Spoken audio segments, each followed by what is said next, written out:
Dès qu'il aborde ce sujet, les larmes montent. Jean-Marc Généreux, qui fête son 60e anniversaire en ce dimanche 25 décembre et que le public français connaît notamment pour son ancien rôle de juré dans Danse avec les stars, tente chaque jour d'être le meilleur père qui soit pour sa fille, Francesca, atteinte du syndrome de Rett. Dans une interview accordée à Gala FR à l'occasion de la Journée internationale des personnes handicapées le 3 décembre dernier, le complice de Chris Mark avait accepté de se confier sur son quotidien d'aidant auprès de sa fille, la relation qu'il entretient avec elle, mais aussi d'évoquer l'avenir qu'il entrevoit pour Francesca.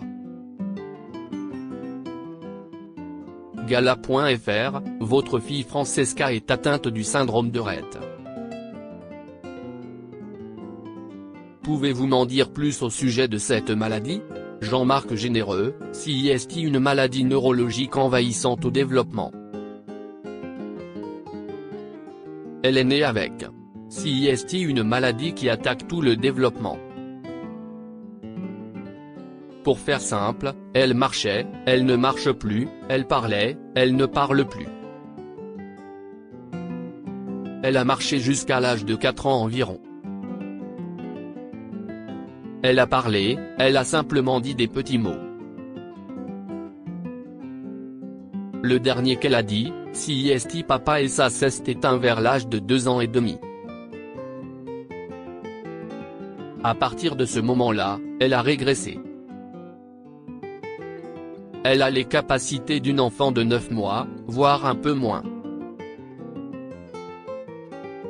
Gala.fr, lorsque vous l'avez appris, comment avez-vous réagi avec votre épouse? Jean-Marc Généreux, ça a été un choc pour France, sa femme, note de la rédaction, et moi. Mon épouse avait déjà vu des signes très tôt, vers l'âge de 9-10 mois. Moi je ne voyais rien. Je trouvais juste qu'elle se développait peut-être un petit peu plus lentement que mon fils, mais tous les enfants sont différents. Comme France avait des doutes, elle a fait des recherches pour savoir ce qui se passait. À un moment donné, on a senti une certaine régression assez importante. Elle faisait des mouvements stéréotypés, elle pointait du doigt, elle riait aux éclats sans raison. Elle a dit 8-9 mots et ça a reculé, petit à petit, jusqu'à ce qu'elle ne dise plus que papa. Là, j'ai vraiment commencé à m'inquiéter.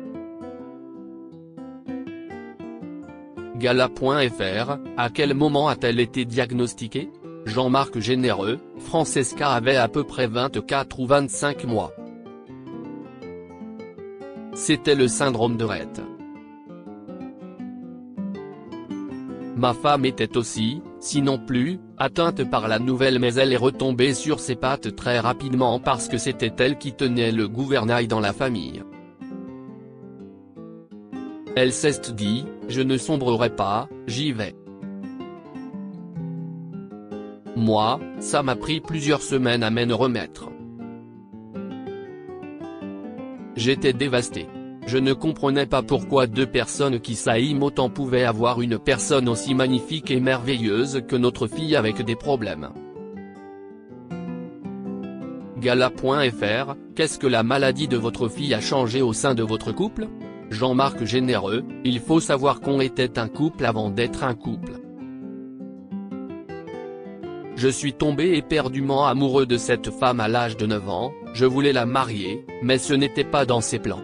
Rire, on est devenus partenaires de danse, on a fait le tour du monde ensemble. On était déjà des amoureux à l'âge de 10 ans, c'était des amourettes, mais dans ma tête, ça a toujours été la femme de ma vie. Quand on est devenu un couple à l'âge de 14 ans, c'était réglé, on l'était pour la vie. Quand cette nouvelle est arrivée, ça aurait pu tout chambouler. Cet amour qu'on avait l'un pour l'autre aurait pu être non arbitraire, se dire que c'était les strass et les paillettes, mais si est-il là qu'on a compris qu'on était fait l'un pour l'autre. pour le meilleur et pour le pire. Gala.fr, est-ce que vous avez envisagé d'avoir d'autres enfants? Ou est-ce que son handicap a pesé dans votre désir de redevenir parent? Jean-Marc Généreux, on avait fait notre carrière de danse au maximum, donc recommencer pour avoir un autre enfant, on avançait en âge. Avant Francesca, nous avons eu un premier enfant, notre fils Jean-Francis. Au départ, nous devions avoir des jumeaux mais il n'y en a qu'un qui a survécu pendant la grossesse. On avait déjà eu une petite frayeur avec Jean-Francis.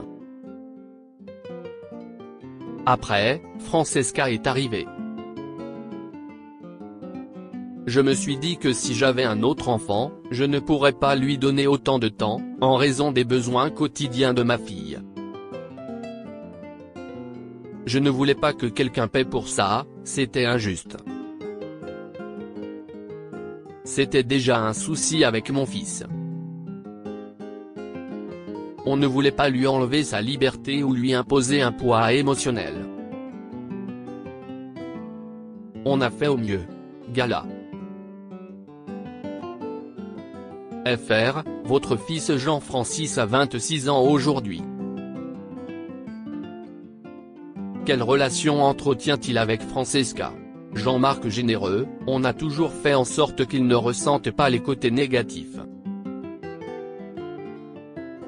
On lui a donné du temps, tout en donnant du temps à Francesca. Malgré tout, il a été impacté. Aujourd'hui il a 26 ans, si est un homme fort, il est solide, il a sa chérie, il est proche des causes écologiques. Il a beaucoup d'empathie. Il regarde sa sœur comme si elle était normale, il ne l'a jamais regardée comme une handicapée. De mon point de vue, j'ai l'impression qu'il a eu le meilleur de son père, le meilleur de sa mère, et j'espère de tout cœur qu'il n'est pas traumatisé de cette situation. Gala.fr, comment lui avez-vous parlé de la maladie de sa sœur? Jean-Marc Généreux, on ne lui a jamais rien caché. Mais en même temps, on ne voulait pas qu'il soit pris dans cet engrenage de viens nous aider, si est ta petite sœur, etc. On n'a jamais voulu qu'il se sente comme un proche aidant dans l'histoire. On voulait avant tout qu'il soit un frère et qu'il vive sa vie au maximum sans avoir le poids de la responsabilité. On a réussi à trouver un certain équilibre dans cette famille, qui est un petit peu dysfonctionnelle à cause de la maladie. L'amour est 1000% chez nous. Gala.fr, est-ce que votre fille a conscience qu'elle est différente? Savez-vous ce qui se passe dans sa tête? Jean-Marc Généreux, si est une question à laquelle on ne pourra jamais répondre. De 0 à 24 mois, c'était presque une enfant normale en réalité. Elle mangeait toute seule, elle marchait, elle jouait.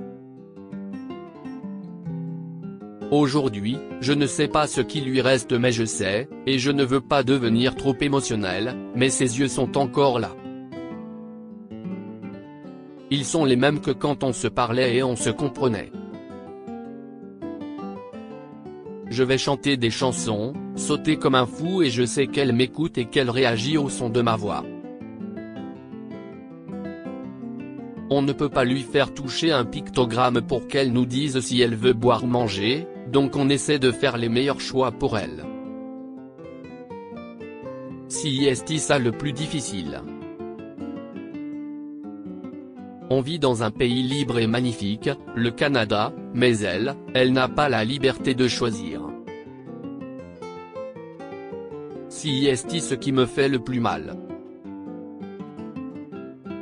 Gala.fr, est-ce que le regard de vos proches a changé après l'annonce de la maladie de votre fille? Jean-Marc Généreux, France et moi bénéficions d'un énorme capital sympathie, avant même d'avoir des enfants. On a toujours été des gens généreux, excusez-moi l'impression, de notre temps, de nos émotions, de notre savoir. on a toujours partagé. Je ne connais pas mes ennemis, en tout cas si j'en ai, ils ne se sont jamais manifestés. Je suis entouré d'amour et d'amis. Quand le diagnostic est tombé, on a reçu tellement de messages de notre entourage. Nos deux familles se sont impliquées, on s'est senti supporté, on a été choyé par l'amour, le partage et la compréhension des gens autour de nous. Autant dans ma profession que dans ma famille. Gala.fr, parlons de votre métier justement. Qu'est-ce ce que la télévision vous a-t-elle apporté dans votre quotidien? Jean-Marc Généreux, le travail est un exutoire pour moi. Je me dis que les gens ne m'engagent pas parce que j'ai une fille handicapée. Ils engagent quelqu'un qui décrypte des performances de danse, performeur ou être un guest sur un show. Mes problèmes, je les laisse dans ma loge. Ça a toujours été ma doctrine et ma motivation. Je veux qu'on m'engage pour mes qualités professionnelles et humaines, pas pour le papa que je suis. Si est une responsabilité que je me suis toujours infligée. Mais derrière mes envolées lyriques et mon côté un peu comique, se cache un clown malheureux, par moments. Des fois, j'entends une musique ou je vois quelqu'un danser, ça me rappelle ma femme ou ma fille.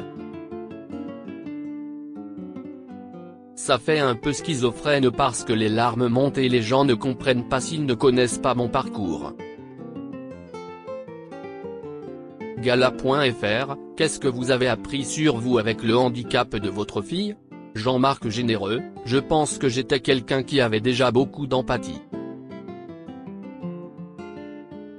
Que ce soit de mon côté, ou dans la famille de ma femme, il y a des gens avec des grandes valeurs. Pour tout vous dire, quand j'étais petit, tous les dimanches, j'allais dans les hôpitaux voir les personnes de ma famille qui faisaient face au vieillissement. J'avais aussi une cousine qui était trisomique. J'étais déjà exposé à des situations compliquées pour des familles. Après, il a fallu que moi je m'adapte et que je devienne fort vis-à-vis de la situation. Parce que quand tu vas voir des gens qui ont des problèmes dans leur famille, quand tu les quittes, les problèmes sont derrière toi. Chez nous, les problèmes sont là 24 heures sur 24, 7 jours sur 7. Gala.fr, le statut d'aidant est encore très peu abordé dans l'espace public. Est-ce qu'il y a des choses à améliorer à ce sujet, selon vous? Jean-Marc Généreux, ce statut n'est pas assez valorisé à mon sens. Les gens ne comprennent pas à quel point le rôle de proche aidant est important. Trop souvent, on le voit à la télévision pendant 3 minutes et après, les gens retournent à leur quotidien. Les aidants sont souvent oubliés. La magie de la médecine, si est que les gens peuvent vivre plus longtemps. On trouve des médicaments, des thérapies, sauf que si est pour vieillir et que personne ne vienne te voir, ça devient très triste. Et puis, il y a un autre phénomène. Au Québec, après 21 ans, ce ne sont plus les services, parce qu'elle est considérée comme une adulte. Mais si est encore ce petit enfant qui va avoir 9 mois pour le restant de sa vie. Si est très bizarre, il y a une drôle de compréhension. On a de la chance d'être privilégié, d'avoir une famille très forte, qui nous aide au quotidien. Ça fait toute la différence. Gala.fr, en France, le handicap est un sujet sur lequel on s'attarde peu, si ce n'est lors du Téléthon. Souhaiteriez-vous que l'on en parle davantage, que l'on sensibilise plus le public? Jean-Marc Généreux, absolument. Si est vrai qu'on est beaucoup sur cette planète, mais il ne faut pas faire de mauvaises associations avec le handicap. Il faut que ce soit joyeux.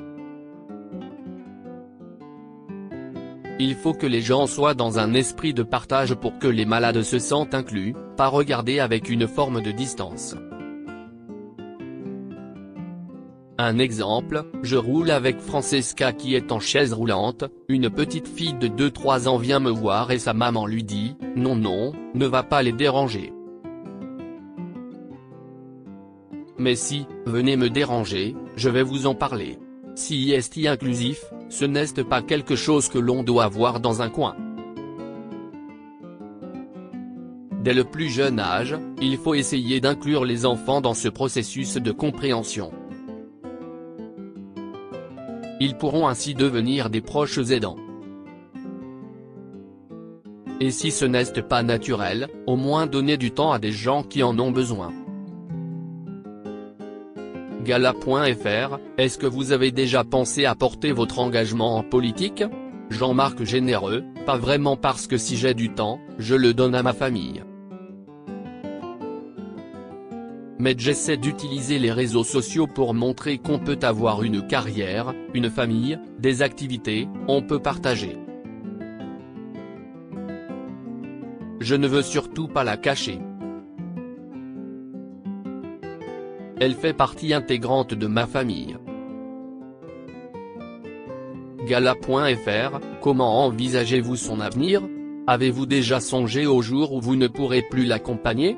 Jean-Marc Généreux, si est une question qui est un peu compliquée, j'évite la réponse. Je suis un gars qui est très réactif. Dans mon métier, je peux être autant dans l'improvisation que dans l'exercice de préparation. Pour tout vous dire, je ne me sens pas encore prêt à préparer tout ça. Après, on y pense. On sait qu'il faudra trouver une maison pour le jour où on n'aura plus les capacités. Ma femme est déjà sur le coup, moi je suis encore un peu dans le déni. Je prie pour que mes capacités physiques continuent d'être aussi efficaces pour lui donner le meilleur de moi-même. Mais l'avenir me fait peur. Crédit photo, MPP.